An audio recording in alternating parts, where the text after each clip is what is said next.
Huh? Huh? Huh? Labanan. Are you ready? Kicau, kicau, kicau mania. Kicau, kicau, kicau mania. Hai Halo semuanya. semuanya. Perkenalkan kami di kelompok 8 yang akan membahas isu tentang pegadaian. Nah sebelumnya perkenalkan dulu nih ya. Dari sebelah kanan saya ada, Chester Zalva Berlin. lalu sebelah kiri saya Desi Adelia Putri, dan saya sendiri alias Salsabila. Nah bagi kalian semua pasti sudah tidak asing lagi bukan dengan nama pegadaian. Buat kalian yang belum tahu nih, Pegadaian sendiri adalah lembaga keuangan non-bank yang dimana mereka menyediakan layanan berupa pinjaman dana secara cepat dengan jaminan barang berharga dimiliki oleh nasabah. Nah, selain itu, Pegadaian juga memiliki layanan lainnya berupa investasi, menabung emas. Mereka juga menyediakan pinjaman kilat yang dimana jaminannya berupa emas, barang elektronik, kendaraan bermotor, dan perhiasan. Dari semua hal itu, apa sih yang melatar belakangi isu dari Pegadaian ini? Nah, banyak sekali bukan isu yang melatar belakangi Pegadaian ini, yang dimana di awal tahun 2025 emas mengalami kenaikan yang sangat signifikan yang membawa masyarakat untuk menginginkan pencetakan emas di dalam Pegadaian. Nah, untuk hal itu, mari kita tanyakan langsung kepada ahlinya.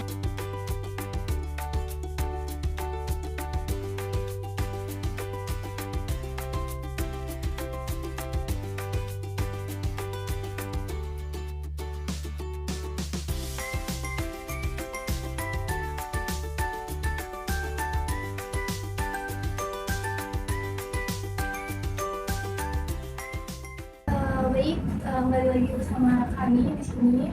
Sebelumnya kita sama dengan Pak Vincent selaku bisnis dari perusahaan Pegadaian cabang Ciputat. Yang di sini sebagai narasumber terkait dengan isu yang akan kami bahas. Terkait dengan isu di Pegadaian ini, di awal tahun 2025 itu kan ada banyak sekali masyarakat yang FOMO dengan naiknya harga emas, dan mereka justru malah membeli ketika harga emas itu sudah naik. Nah, apakah di saat itu banyak sekali, mungkin ada banyak masyarakat yang datang ke Pegadaian, dan bagaimana tanggapan Pegadaian terkait isu tersebut? Baik, terima kasih. Jadi kalau memang pada saat itu memang benar ditopang dengan kenaikan harga emas, literasi masyarakat, perkembangan teknologi, dan penyebaran informasi baik lewat media sosial, kenaikan harga emas ini memacu begitu banyak antusiasme dari masyarakat sehingga mereka berbondong-bondong membeli, baik yang datang langsung ke outlet kita ataupun melakukan pembelian lewat sistem cicilan. Nah, yang mungkin kita rasakan mungkin pada saat pembelian yang melalui ada yang lewat cicilan, ada yang beli langsung lewat outlet kami, ada perusahaan kategori 24, atau yang dari tabungan emas. Yang mungkin menjadi concern kalau kemarin yang sempat viral di media sosial itu yang cetakan tabungan emas itu yang mungkin dikeluhkan oleh sebagian besar masyarakat kenapa lambat diterima gitu kali ya. Nah, kalau saya bisa jelaskan saat ini memang kita benar, saya akui bahwa tahun kemarin kita mengalami stagnan penyaluran distribusi. Pada dasarnya karena memang akibat antusiasme masyarakat yang begitu tinggi menyebabkan proses produksi sebenarnya tetap berjalan normal, cuman permintaannya yang meningkat. Nah, sehingga menyebabkan keterlambatan yang harusnya di bawah 1 bulan barangnya sudah diterima nasabah, menyebabkan keterlambatan.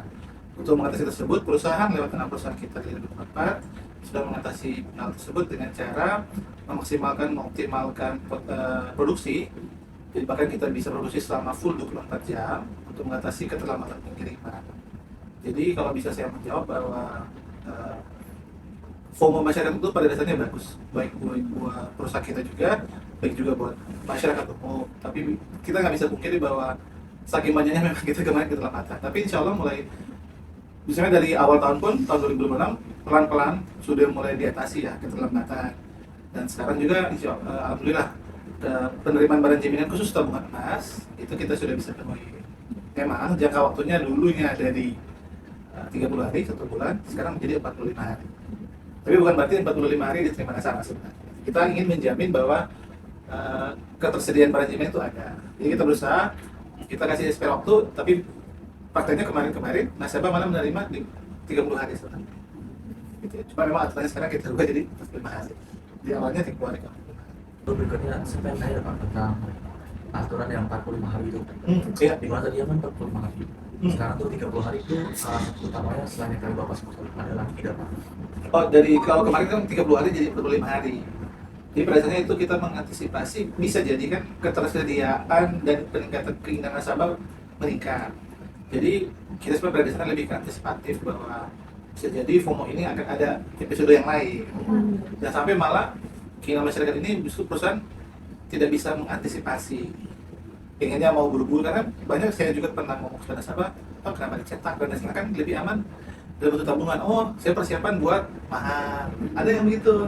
Nah kan nggak enak juga kalau ketika dia sudah mahar, sudah persiapan pernikahan dengan harapan logam mulai jadi mahar ternyata nggak dapat, malah nggak datang kan. Jadi kita berusaha sebisa mungkin bisa memenuhi keinginan nasabah, tapi juga kita melihat kemampuan produksi perusahaan.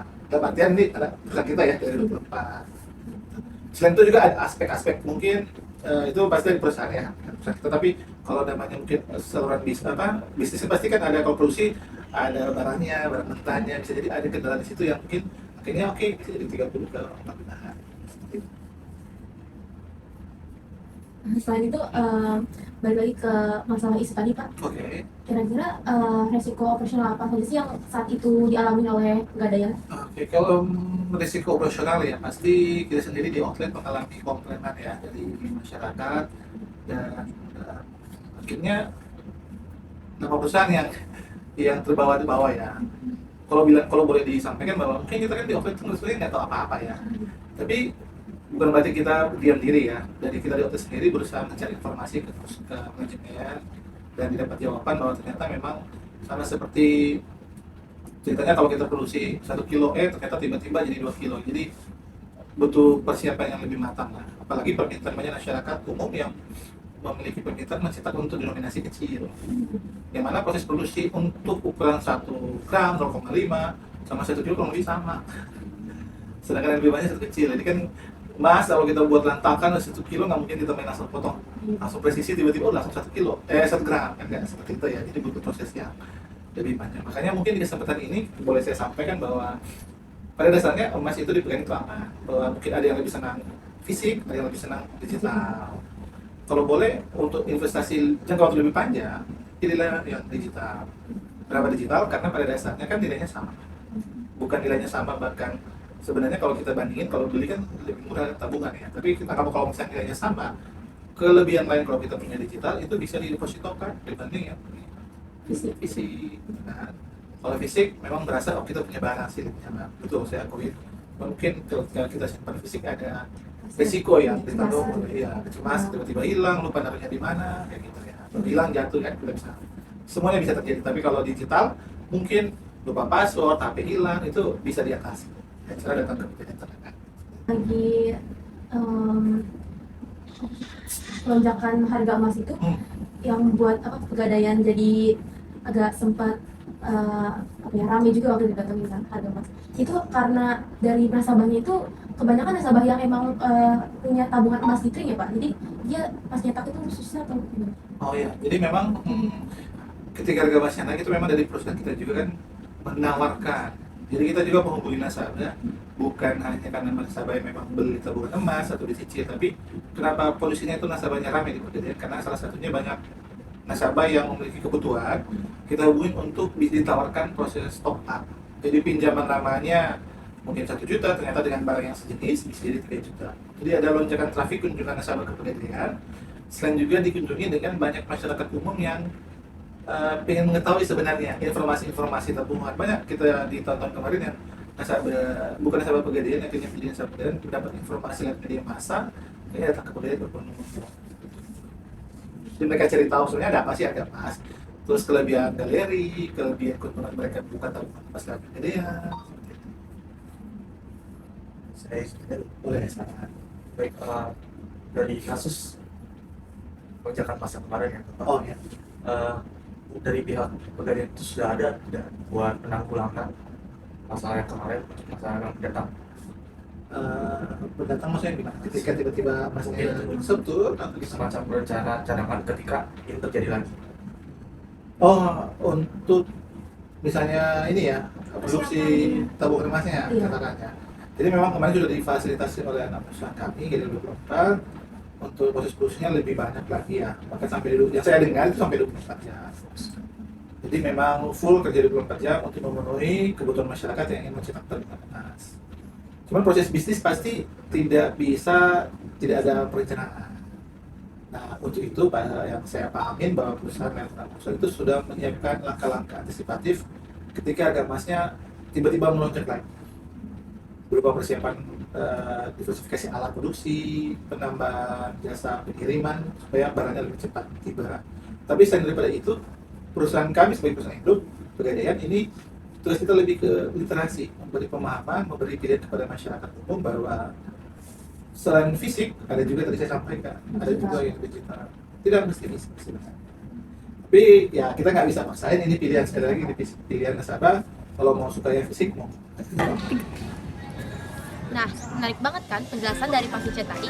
Setelah ini kita juga jadi tahu kalau kasus kemarin soal antrean cetak emas fisik itu bukan karena kegagalan dari aplikasi Tring-nya, tapi karena minat masyarakat yang melonjak terhadap investasi emas. Nah, lonjakan investasi emas itu juga terjadi karena kemudahan dari aplikasi Tring. Nah, kemudahan dari aplikasi Tring dapat dilihat dari konsepnya, yaitu satu user ID. Di mana aplikasi Tring itu sudah dalam aplikasinya kita bisa melakukan investasi emas, bahkan sampai ke cicil emas gitu di dalam satu aplikasi yang sama. Selain itu, di aplikasi Tring ini juga sudah terintegrasi langsung sama layanan syariah gitu. Selain itu, di aplikasi Tring kita juga nggak perlu takut dan nggak perlu cemas soal saldo digital emas kita, karena itu sudah terjamin langsung 1:1 dari dalam berangkas pegadaiannya, dan juga udah diaudit dan diawasi langsung oleh OJK. Nah, jadi dari yang teman-teman saya sudah menjelaskan, benefit dari membuka tabungan emas itu sangat besar dan manfaatnya juga sangat besar. Hanya dengan 10.000 kalian sudah bisa mulai membuka tabungan emas kalian. Seperti juga yang Bapak Vincent jelaskan, bahwa menabung emas itu jauh lebih mudah dan lebih bermanfaat dibandingkan kalian hanya menongkrong saja yang tak ada arah kemana-mana, yang hanya akan menghabiskan waktu dan menghabiskan uang kalian. Oleh karena itu, dibandingkan kalian melakukan itu, marilah mulai menabung emas sekarang juga di aplikasi Tring.